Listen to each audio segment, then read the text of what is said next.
Best health packages up to 80% discount. Tirumala Diagnostics. నమస్తే, నేను Keshav. Welcome to Suman TV. Andhra Pradesh రాజకీయాల్లో ఎన్నికలకి ముందర ప్రధాన ప్రతిపక్ష నేత చంద్రబాబు నాయుడికి బిగ్ రిలీఫ్ దొరికిందా? ఇది కేవలం జ్యుడిషియరీ పరంగా, న్యాయపరంగా వచ్చినటువంటి రిలీఫ్గా చూడాలా, అలాగే రాజకీయ వ్యవహారాల్లో కూడా ఆయనకి వెసులుబాటు దొరికినట్టుగా మనం భావించవచ్చా? ఈరోజు ఆయనకి సంబంధించినటువంటి కేసుల్లో ముందస్తు బెయిల్ మంజూరు చేసేటువంటి విషయంలో హైకోర్టు ఒక క్లారిటీ ఇచ్చేసింది. దీంతో అన్ని సమస్యలు, చిక్కుముడులు విడిపోయినట్టేనా? ఈ అంశంపైన విశ్లేషణ చూద్దాం. మనతో ప్రముఖ అడ్వకేట్ బత్తుల రామకోటయ్య గారు ఉన్నారు. రామకోటయ్య గారు నమస్కారం. నమస్తే కేశవ్ గారు. రామకోటయ్య గారు, ఏంటి చంద్రబాబు నాయుడికి అతిపెద్ద ఉపశమనమా ఇది?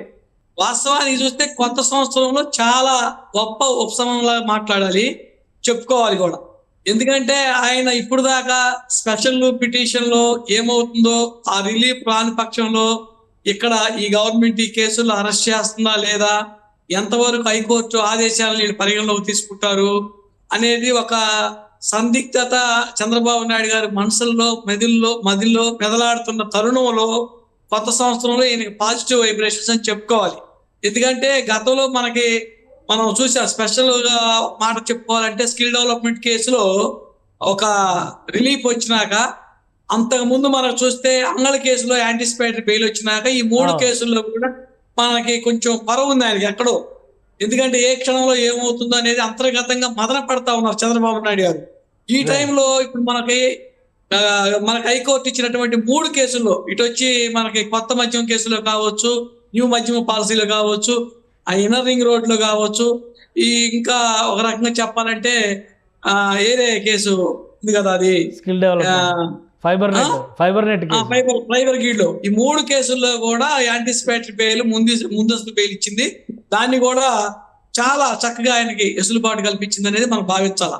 రైట్. అంటే ఇప్పుడు చంద్రబాబు నాయుడు గారిని ఇప్పుడు అరెస్ట్ చేయడానికి ఇంకా అవకాశం లేదు. ఇప్పుడు ఏవైతే మీరు చెప్పారో 17A అనే దాన్ని పరిగణలోకి వచ్చేటువంటి కేసులు ఎందులోనూ కూడా ఆయన అరెస్ట్ చేయడానికి కానీ, ఆయన నిలువరించడానికి కానీ సిఐడికి లేదా రాష్ట్ర ప్రభుత్వ పరంగా ఏదైనా చర్యలు తీసుకోవాలన్నా కానీ సాధ్యపడదని అనుకోవచ్చా ఈ జడ్జిమెంట్, అంటే ఈ ఆర్డర్తో?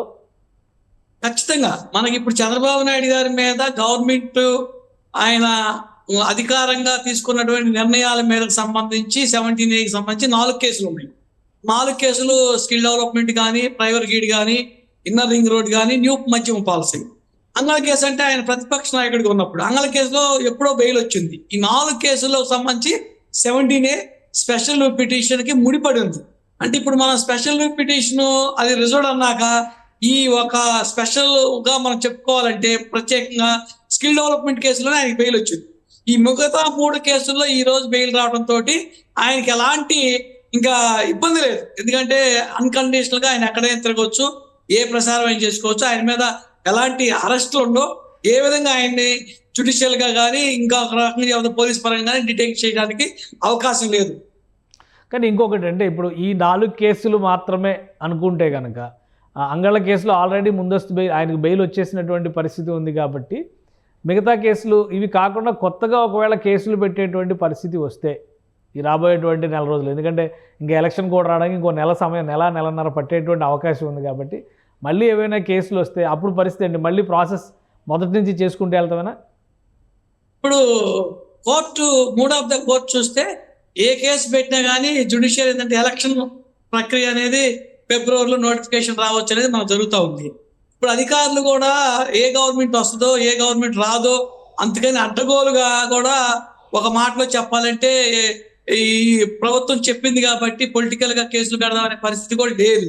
ఒకవేళ వాళ్ళు ఏదైనా క్రైమ్ కడితే దాని మీద యాంటిసిపేటరీ బెయిల్ ఈ రోజు ఇచ్చారు కాబట్టి జస్టిస్ మల్లికార్జున గారు ఏదైనా అనుకోకుండా కనుక ఫాల్స్ కేసు కానీ లేదంటే బెదిరింపుల కేసు కానీ కడితే హైకోర్టుకి వెళ్తారు. ఈ హైకోర్టులో యాంటిసిపేటరీ బెయిల్ మూవ్ చేస్తారు కాబట్టి అందుకని గవర్నమెంట్ కూడా ఈ టైంలో తప్పుడు కేసులు పెట్టి అపవాదులు పట్టడం అనేది వాళ్ళకు కూడా ఇష్టం ఉండదు కాబట్టి భవిష్యత్తులో నాకు తెలిసి ఇలాంటి ఫాల్స్ కేసులు పెట్టలేమనే ఒక భావన కూడా రావచ్చు మనం. రైట్. ఎస్ఎల్పి పరిస్థితి ఏంటి? రిజర్వ్ ఫర్ జడ్జిమెంట్ అన్నారు, వారం అన్నారు, దీపావళి తర్వాత అన్నారు, నెలలు గడుస్తున్నాయి కానీ క్లారిటీ రానటువంటి పరిస్థితి ఉంది. ఎస్ఎల్పి కానీ 17A పైన కానీ జడ్జిమెంట్ ఎప్పటిలోగా రావచ్చు? ఏదైనా ఒక క్లారిటీ రావాలంటే అక్కడ ఉన్నటువంటి అడ్డంకులు ఏంటి? ఇప్పుడు ఎస్ఎల్పి మనకు రావాలనేటటువంటి అవగాహన ఇప్పుడు మనం, ఎందుకంటే దాని మీద తొందరపడాల్సిన ఆవశ్యకత కూడా లేదు. ఎందుకంటే ఈ 4 కేసుల్లో చంద్రబాబు నాయుడు గారికి బెయిల్ వచ్చినాక అది ఎప్పుడు చెప్పుకున్నా ఎలా చెప్పుకున్నా కానీ ఇప్పుడు regarding the Telugu Desam party aspect వచ్చేటప్పటికి అంత తొందరపడాల్సినటువంటి అంశం ఏం కాదు. ఒకవేళ అయితే వాస్తవంగా అయితే ఎప్పుడో చెప్పు ఉండాలి మీరు అన్నట్టు. కానీ చెప్పకపోవడం అనేది అనేకమైనటువంటి అపోహలకి జ్యుడిషియల్ మీద కూడా కొంత జనాల్లో ఏరే భావం కూడా వస్తుంది. ఎందుకంటే ఇంత నిర్లక్ష్యంగా ఇంత దీన్ని డిలే చేయడం అనేది మనకి గతంలో చెబుతూ ఉంటారు, justice is delay justice is deny అని. ఇప్పుడు వాళ్ళు ఎప్పుడో జడ్జిమెంట్ చెబితే దానివల్ల వచ్చేటువంటి రిలీఫ్ నిజంగా జరగాల్సిన న్యాయం జరగకపోతే బాధితుడికి చాలా ఇబ్బంది. కాబట్టి అది గౌరవ సుప్రీంకోర్టు కూడా దాన్ని ఎంత తొందరగా చెబితే అంత మంచిదనే భావంలో న్యాయ నిపుణులు కానీ ప్రజలు కానీ ఉన్నారు. వారు దాన్ని నిలబెట్టుకుంటారని ఆశాభావంతో ఉన్నాం. రైట్. ఇంకోటి అంటే ప్రశాంత్ భూషణ్ వేసినటువంటి పిటిషన్ 17A ఉంచాలా తొలగించాలా అనే దానికి సంబంధించిన మెలిక ఉండడం వల్లనే ఇందులో జాప్యం ఉంది అని, అది వాస్తవమైన ఆ కేసు విచారణ తర్వాతే ఈ SLP పైన జడ్జిమెంట్ వచ్చే అవకాశం ఉందా, లేదా ఇది పరిశీలనాత్మకంగా హోల్డ్లో పెట్టినటువంటి కేసుగా మనం చూడాల్సి ఉంటుందా? ఒక రకంగా చెప్పాలంటే ప్రశాంత్ భూషణ్ గారి కేసుకి ఇది లింక్ పెట్టడానికి లేదు. సబ్జెక్ట్ మ్యాటర్ డిఫరెంట్ కాబట్టి ఆయన మొత్తం భారతదేశాన్ని దృష్టిలో పెట్టుకొని 17Aకి సంబంధించి ఆయన అసలు జరగాల్సినటువంటి పరిణామాలను బట్టి ఆయన వేశారు. కానీ దీన్ని మనం ఒక చంద్రబాబు నాయుడు గారికి వచ్చేటటువంటి రిలీఫ్ గురించి మనం మాట్లాడుతున్నాం.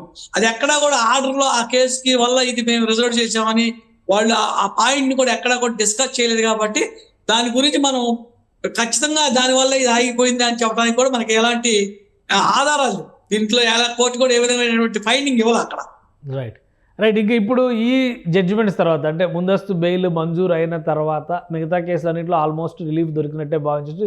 ఎలక్షన్స్కి సంబంధించినటువంటి కానీ రాజకీయ కార్యకలాపాల విషయంలో కానీ గతంలో బెయిల్ సమయంలో ఇచ్చినటువంటి ఇంటరిమ్ బెయిల్ సమయంలో పెట్టినటువంటి కండిషన్స్ ఇవన్నీ ఇంకా కాలం చెల్లిన కండిషన్స్ గానే చూడాల్సి ఉంటుందా? కేశవ్ గారు ప్రధానంగా కండిషన్స్ గురించి చూస్తే ఈ రోజు మనకు వచ్చినటువంటి ఈ బెయిల్ కూడా ఎక్కడా కూడా మామూలుగా విచారణ ప్రక్రియకి విఘాతం కలిగించకూడదు. ఈ కేసుకు సంబంధించి ప్రత్యక్షంగా కానీ పరోక్షంగా కానీ వాళ్ళు కేసు ఫ్యాక్ట్స్ మీద చంద్రబాబు నాయుడు గారు కానీ కొల్లు రవీంద్ర గారు కానీ ఇన్వెస్టిగేషన్ సంబంధించి ఎక్కడా కూడా మాట్లాడకూడదు. అది మెయిన్. మిగతా కండిషన్స్ అంటే కామనే, కానీ చంద్రబాబు నాయుడు గారికి సంబంధించి పొలిటికల్ గా ఏదైనా మాట్లాడుకోవచ్చు, కానీ ఇన్వెస్టిగేషన్ ఆస్పెక్ట్ లో మాట్లాడకూడదు, ఎవరిని అధికారులను ప్రభావితం చేయకూడదు, ఆయన ఈ దేశాన్ని వదిలిపెట్టిపోకూడదు అనే కండిషన్స్ ఈ రోజు కూడా ఇచ్చారు. ₹1,00,000 పూసీకత్తు మీద ఇద్దరు జామీందారుని సబ్మిట్ చేయమని చెప్పారు. అది కోర్టు సాటిస్ఫై అయింది. అందుకని బాబు గారు ఏదైనా సరే ఇప్పుడున్న కండిషన్స్ ప్రకారం కూడా ఏదైతే ఈ 4 కేసులు ఉన్నాయో ఈ 4 కేసులకు సంబంధించి దర్యాప్తు సంబంధించి ఎక్కడ కూడా ఆయన ఒప్పకూడదు, దాని గురించి కామెంట్ చేయకూడదు అనేది నా భావన. అది గౌరవ కోర్టు స్పష్టంగా బెయిల్ అప్లికేషన్ ఆర్డర్ లో చెప్పారు.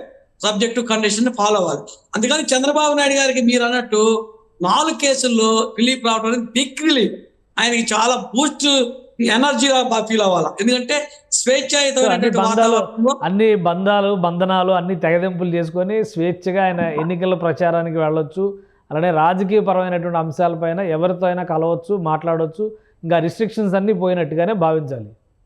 ఖచ్చితంగా ఇప్పుడు ఆయన ఏదైతే స్వేచ్ఛాయుతమైనటువంటి వాతావరణంలో ప్రజాస్వామ్య ప్రక్రియలో ఆయన ఈ ప్రతిపక్ష నాయకుడిగా ఆయనకు ఉన్నటువంటి రాజకీయ వ్యూహాలను కానీ, అదేవిధంగా ఇప్పుడు ఆయన బెయిల్ వచ్చింది కాబట్టి ఆయనకి పాజిటివ్ వైబ్రేషన్స్ కూడా స్టార్ట్ అవుతాయి.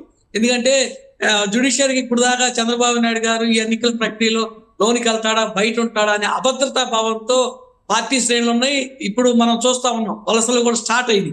ఎందుకంటే ఇప్పుడు మేఘాలు కమ్ముకొని ఉన్నాయి. ఈ వలస ప్రక్రియలో కూడా ఆయన ఎటుపోయి ఎటు వస్తారో, ఈయన ఉంటాడో పోతాడో, వచ్చేవాడు కూడా కొద్దిగా అటు ఇటుగా ఉంది. కానీ బెయిల్ రావడం అనేది ఇంకా ఆయనకి స్టార్ట్ అయినట్టే. వాస్తవంగా చెప్పాలంటే పాజిటివ్ గా శుభసూచికలు స్టార్ట్ అయినట్టు అని భావించాలి. రైట్. ఇంకొకటి, ఇప్పుడు రాజకీయాలు ప్రస్తావన చేశారు కాబట్టి ఒక విధంగా చూస్తే ఇప్పుడు ఇటు వాళ్ళు అటు వెళ్తున్నారు, అటు వాళ్ళు ఇటు వస్తున్నారు. రాజకీయంగా జరిగేటువంటి పరిణామాలపైన ఈ కేసులు కానీ వీటి ప్రభావం కానీ ఉంటుందా? అలానే ఈ మార్పులు చేర్పులను ప్రజలు ఎంతవరకు అంగీకరిస్తారు? ఈ రోజు వరకు ఈ పార్టీలో ఉండి రేపటికి ఆ పార్టీలోకి వెళ్ళేటువంటి వాళ్ళని ప్రజలు ఆదరించడానికి అవకాశం ఉందా? ఖచ్చితంగా ఈ రోజు ఈ విషయం మీద మనం ప్రజలకు తెలియజేయాల్సిన బాధ్యత కూడా ఉంది. ఇప్పుడు ప్రధానంగా కృష్ణా జిల్లా అంటే కేంద్రంగా అమరావతి ఏదైతే రాజధాని ఏరియా ఉందో ఆ ఏరియాలోని వలసలు కూడా స్టార్ట్ అయ్యాయి. ఈ రోజు కేసీఆర్ నాన్నగారు వచ్చి జగన్ చెందుకెళ్ళటం, అదేవిధంగా పార్సారథి గారు రేపు రాబోతున్నారంటాం, అమ్మటి రాయుడు ఆల్రెడీ అట్నుంచి ఇటు రావటం వారం రోజుల్లోనే.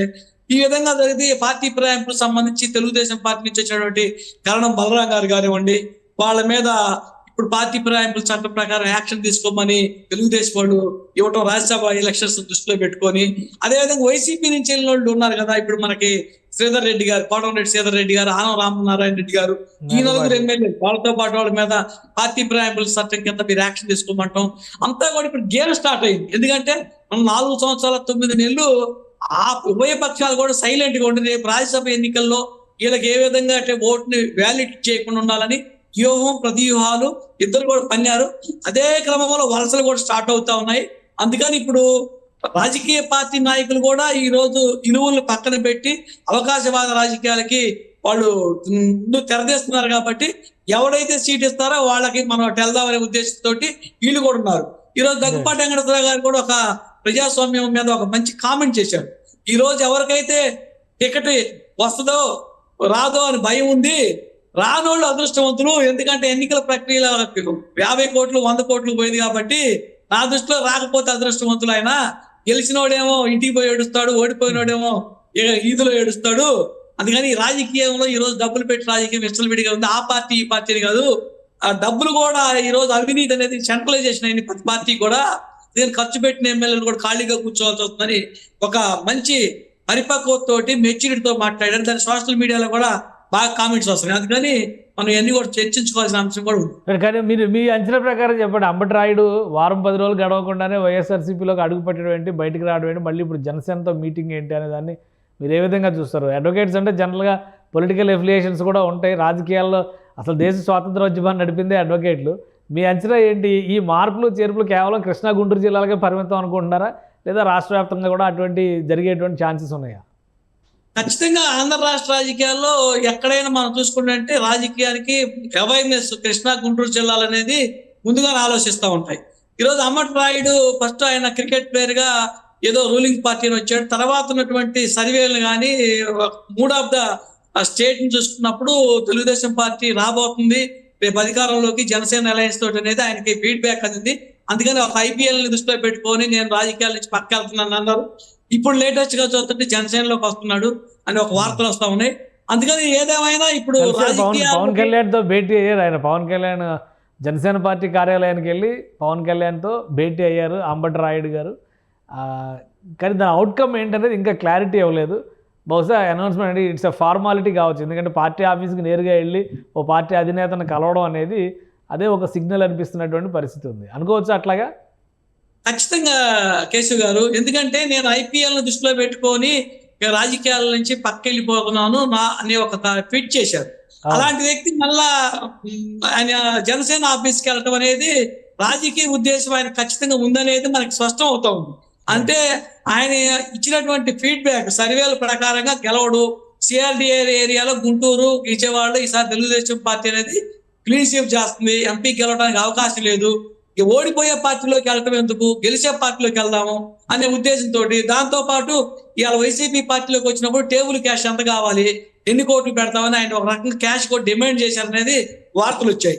జనసేన నిజమైన కల్పిత వార్తల కథనాలు అవి. ఖచ్చితంగా ఇప్పుడు ఒక ఎంపీకి పోటీ చేసే వ్యక్తికి కోట్ల రూపాయలు 100 కోట్లు లేకపోతే టికెట్ లేని పరిస్థితి. జనసేన ఎందుకంటే సాక్షాత్ పవన్ కళ్యాణ్ గారే పోయినసారి భీమవరంలో డబ్బులు ఖర్చు పెట్టాల ఉండి కూడా ఆయన స్వచ్ఛందంగా ఆయన ఫిలాసఫీ ప్రకారం వచ్చారు. అందుకని ఏదైనా పర్సనాలిటీ గల్లోళ్ళు రాజకీయంగా కానీ క్రీడాపరంగా కానీ కొంచెం ఫేమ్ ఉన్నోళ్ళు నేమ్ ఉన్నోళ్ళు కొంత మిగతా గుడ్డులో మెల్లగా మిగతా పార్టీలతో పోల్చుకుంటే క్యాష్ అనేది ఇక్కడ కొంత తక్కువగా ఉంటుంది, డిమాండ్ ఉండదు. కాబట్టి అందుకని జనసేన ఆయనకి కొంచెం ఈజీగా ఉందనిపించిందేమో, అందుకని జనసేన ఆఫీస్కి వెళ్ళాడని మా భావన. ఇంకోటి అంటే రాష్ట్రంలో రాజకీయాల పరిస్థితి ఎలా ఉంటే ప్రజల మనోగతం ఎలా ఉండొచ్చు? ఎందుకంటే MP సీట్ల విషయంలో ఇటు నుంచి ఇటు వెళ్ళేటువంటి పరిస్థితి ఉంది. అసెంబ్లీ సీట్ల విషయంలో కూడా ఇందాక మీరు ప్రస్తావించారు పార్థసారథి గారు, ఈ మార్పులు చేర్పుల రాజకీయాలు అనేవి ప్రజామోదం పొందేటువంటి రాజకీయాలుగా మనం చూడొచ్చా? ఖచ్చితంగా ప్రజలు ప్రతి అంశాన్ని కూడా గమనిస్తారు. ఎందుకంటే ప్రజలు నిశ్చితంగా గమనిస్తున్నారు, ఖచ్చితంగా తీర్పిస్తారంటానికి మన జరిగిన తెలంగాణ ఎలక్షన్స్ లో నాకు నిజంగా ఆశ్చర్యం వేసిన విషయం కామారెడ్డిలో గెలిచిన ముఖ్యమంత్రి రేవంత్ రెడ్డి గారిని మాజీ ముఖ్యమంత్రి KCR నోడిచ్చి గెలిపించారు. అంటే ప్రజలు ఈ వలస పక్షులకు కానీ అవకాశవాద రాజకీయాలకు కానీ ఖచ్చితంగా ఆలోచించి ఓటేస్తారు, విచక్షణతోటి వివేకంతో ఓటేస్తారు అనేది రేపు ఆంధ్రప్రదేశ్లో నిరూపణ అవుతుంది. ఎందుకంటే తెలంగాణ కన్నా కూడా ఆంధ్ర ప్రజలు గోప్యంగా ఉంటారు, మౌనంగా ఉంటారు, రిజల్ట్స్ లో చూపిస్తారు. ఇంకా తెలంగాణలో యాజిటేషన్స్ ముందుగానే వాళ్ళ భావాలు తెలియజేయచ్చు, కానీ ఆంధ్ర ప్రజల్లో ఒక మౌలికమైన మార్పు వస్తుంది. ఎప్పుడు కూడా మౌలికమైన మార్పే ఓటు రూపంలో ఈ ప్రజాస్వామ్యమైనటువంటి యుద్ధంలో ఖచ్చితంగా కొత్త రిజల్ట్ ఇస్తారని నా భావన. రైట్. మీ అంచనా ప్రకారం అంబటి రాయుడు ఏంటి, ఎంపీగా పోటీ చేస్తారా, ఎమ్మెల్యేగా పోటీ చేస్తారా? గుంటూరు అంటున్నారు, నరసరావుపేట అంటారు, మీ అంచనా ఏంటి? ఆయన అయితే ఎంపీగానే పోటీ చేస్తారు. ఎందుకంటే క్రికెట్ పర్సన్ కాబట్టి, ఇంటర్నేషనల్ ప్లేయర్ కాబట్టి ఆయన్ని ఒక రకంగా స్టేట్ వైజ్ కూడా ఆయన ఫేమ్ ని, ఆయన యొక్క నేమ్ ని వాడుకొని కొంత అన్ని కాన్స్టిట్యూన్స్ లో కూడా దాన్ని ప్లచ్ చేసుకోవాలనే ఆలోచనతో ఏ పార్టీ ఉంటుంది.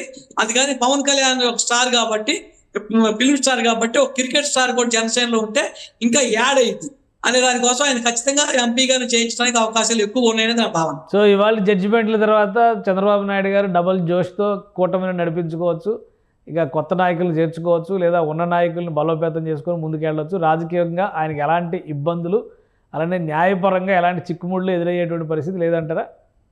ఇప్పుడు కేసుల గురించి ఆయన బాధపడాల్సిన పని లేదు, దాని గురించి ఏమవుతుందనేటువంటి భంగపడాల్సిన పని లేదు. నిర్భయంగా స్వేచ్ఛగా ఆయన రాజకీయాన్ని చేసుకోవడానికి ఈ 4 కేసుల్లో బెయిల్, యాంటిసిపేటరీ బెయిల్ రావడం పెద్ద బిగ్ రిలీఫ్. దాంతో పాటు ఆయన ఇంకా బయట ఉన్నాడు, ఆయన మీద ఈ కేసులు కూడా ఏం చేయవు, ఆయన రిమైండ్కి వెళ్ళడు అంటే వచ్చే వలస పక్షులు కానీ మిగతా వాళ్ళకు కూడా, జనాలకు కూడా ఆయన మీద ఒక నమ్మకం కలిగి పార్టీ స్ట్రెంత్ అయినది ఉన్న లీడర్కి కూడా కొంచెం బూస్టింగ్ ఎనర్జీ లాగా ఫీల్ అయ్యి ఈ తెలుగుదేశం పార్టీకి సంక్రాంతి కనుక మన సినిమాల్లో కనుక బాగా హిట్ సినిమాలు వస్తూ ఉంటాయి, సూపర్ హిట్ సినిమాలు, ఆ నిర్మాత రాసిస్తూ ఉంటారు. ఈ సంక్రాంతి బిగ్ రిలీఫ్ లాగా ఫీల్ అవ్వాలి. Right. Right. Thank you Ramakotaiah గారు, మీ అభిప్రాయాలు తెలియజేసినందుకు. ఇది 2024 ప్రారంభం నుంచే తెలుగుదేశం పార్టీ అధినేత చంద్రబాబు నాయుడికి కొంత కలిసి వచ్చే కాలం మొదలైందనేది రామకోటయ్య గారు చెప్తున్నటువంటి మాట. అలానే 3 ప్రధానమైనటువంటి కేసుల్లో ముందస్తు బెయిల్ మంజూరు చేయడం, ఆల్రెడీ ఒక కేసులో బెయిల్ పొందడం, అంగళ్ళ కేసుకు సంబంధించి కూడా బెయిల్ రావడం, ఇప్పుడు చంద్రబాబు నాయుడు మీద పెట్టినటువంటి 5 కేసుల్లోనూ ఆయన బెయిల్ పొందినటువంటి పరిస్థితి ఉంది. కాబట్టి రాజకీయంగా ఇక ఆయన పైన ఎలాంటి నియంత్రణలు పెట్టడానికి అవకాశం లేదు. ఇప్పుడు ఉన్నటువంటి కూటమి రాజకీయాల్లో ఎవరికి వారు గెలుపు బావుట ఎగరేసేటువంటి క్రమంలో గెలుపు గుర్రాల అన్వేషణ చేస్తున్నారని, అంబటి రాయుడు చేరిక కూడా జనసేనలో అలాంటి కోణంలోనే చూడాల్సి ఉంటుంది అనేది రామకోటయ్య గారు చెప్తున్నటువంటి మాట. ఇది స్పెషల్ డిస్కషన్. Keep watching.